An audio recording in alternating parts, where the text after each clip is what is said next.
Hello, everyone. Sorry for signing off, but this project is due tomorrow, so I have no time for fixing the audio. Anyway, my name is On, and welcome to my Unexpected Japan. To be honest, I would just be talking about what I found was unexpected or different for me compared to my past experiences across countries in Asia and the United States. So let's start.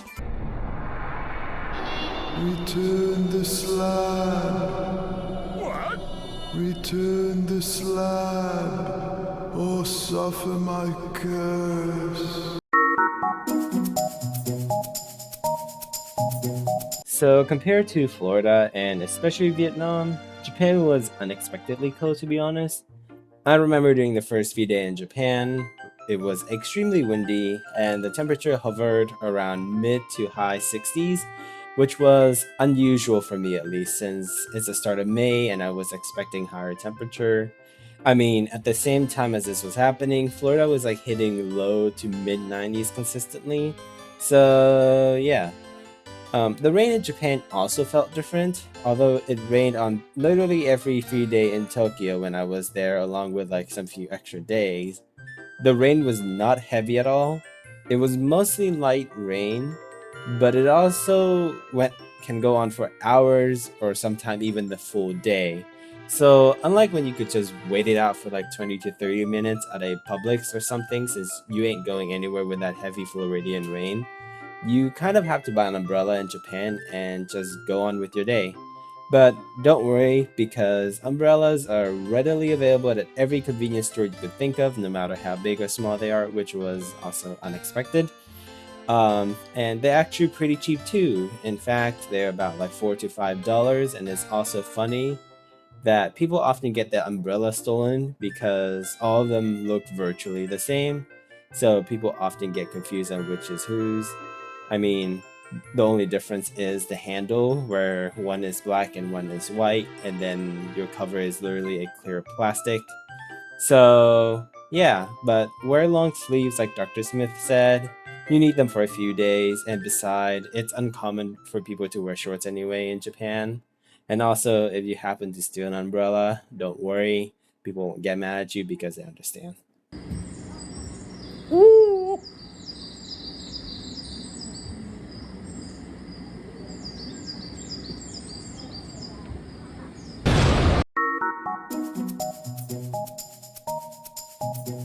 Another thing that surprises me is how Japan has so many animal cafes. Like, you could always just walk down a block in Tokyo, and there are probably at least three animal cafes on your left, and there are also like probably two more on your right. And not only that, there's also a huge variety of animals. Like, of course, you could have the usual dog and cat cafe, but you could also have Owl Cafe, which is in Kamakura, or Otter Cafe, which is in Harajuku, or Pig Cafes, Weasel Cafe, and there are probably more to this that I cannot list.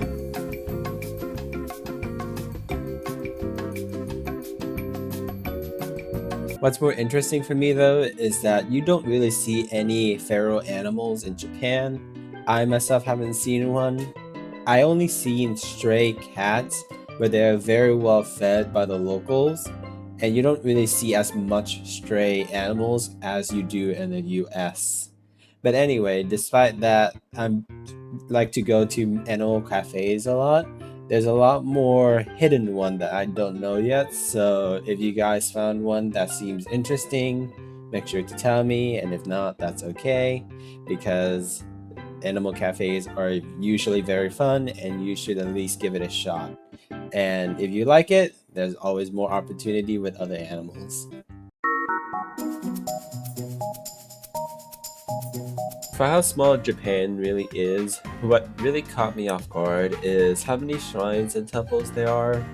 And if they're not shrines or temples, they also have small little places for offering everywhere. Coming from Vietnam myself, I have seen temples before, but most of them are big and important temples, so I never expect a shrine as small as some of the one in Kyoto.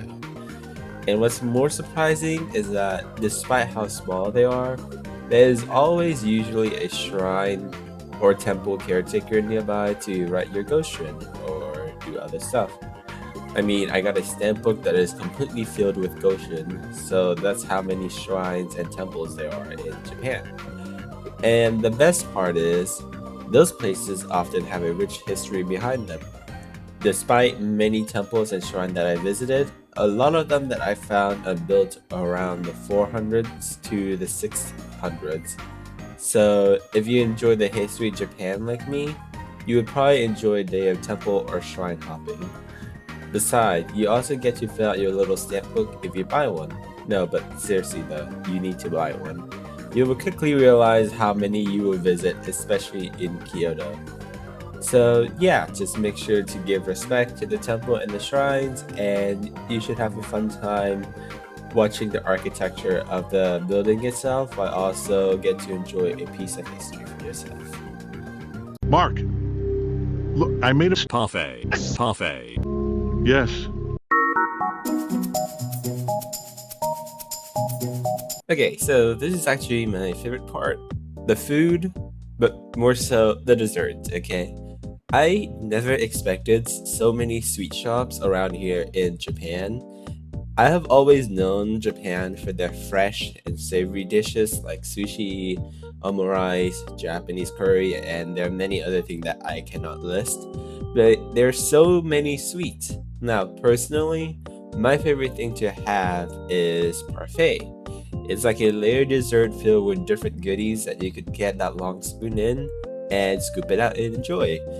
But some of the other desserts that I enjoy are tiramisu, different pastries like the milk pastry. It's like a pastry filled with just cream and dango.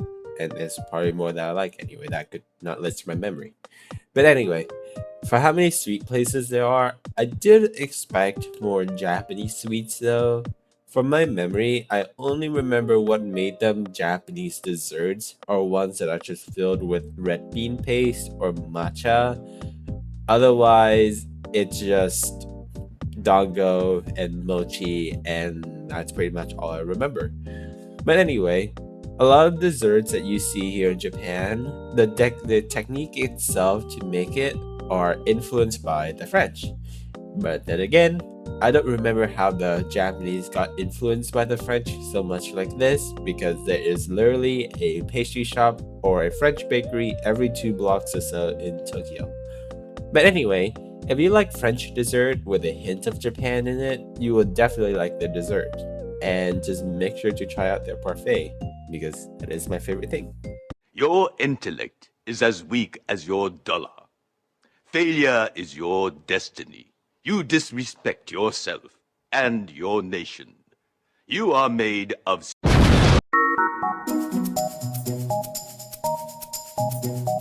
The last thing I want to talk about is Japanese hospitality. Now, you're gonna have to bear with me for a little bit because this is one of the things that I got used to, so I didn't take many pictures of it, but it still remains surprising for me today. Now, everyone here is very respectful, that is usually given, but the standards compared to the US and other places are so much higher in Japan. Out of like the 6 hotels or the equivalent of Airbnb that I have been to, every one of them has so many amenities. Not only do they have the usual soap and shampoo with conditioner, they also provide you with razor, toothbrushes, slippers, and pajamas. But sometimes you can also take home the pajamas. This was at the Hena Hotel in Asagarashi that I stayed at before I finally left Japan, so that's why I said that. Anyway, and if you say that places that I stayed at must be expensive, they're comparable to the price that I paid at La Quinta 2 days ago in Orlando, which was about $67 for one night. And by the way, at La Quinta, I received like 1/3 of the amenities there, and the shower was terrible. Like, the water pressure was like just sprinkles. Anyway, it did kind of shell shock my expectation back to the US though, instead of Japan, so I'm kind of grateful for that. But Japan has a much more welcoming hospitality, and despite that there might be some language barrier here and there, they will always try to understand you And if you're lucky, they can fully speak English. At least in my experience, I've seen way more Japanese speaking broken English that I can understand than in South Korea, so you'll be fine. But don't try to get your expectation up too high after the Japan trip because it will definitely disappoint you on literally every future adventure you're gonna take.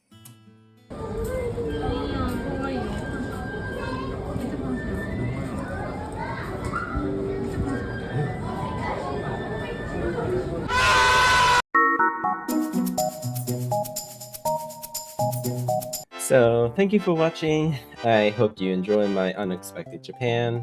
To be honest, this was hard for me to do because I had family members who went to Japan and told me what it was like. So, most of the stuff kind of just fell within my expectation.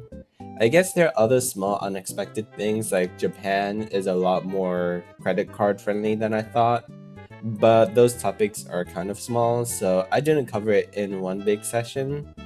But still bring cash though. Don't think that you could just get away with just card.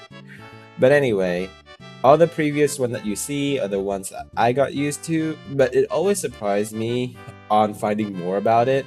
Like even at the end of my trip in Japan, somehow the temperature still hits like low 60 and it's like the start of June. But anyway, the last advice that I want to give you guys is to make friends with your tour guide. So this is Akane-san, and she was our tour guide for this year.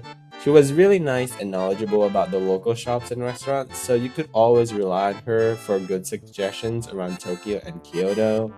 And despite Dr. Smith being very knowledgeable about Japan, you kind of need someone that is street smart. So anyway, she's great, and I definitely recommend her again if Dr. Smith can choose your tour guide again for this year. But more important than not, have fun. Japan has a lot of stuff for you guys to discover, and the public transportation here is very accessible and easy to understand with Google Maps. Apple Maps sucks for some reason, so download Google Maps. So yeah, I wish you guys good luck and your trip and enjoy Japan.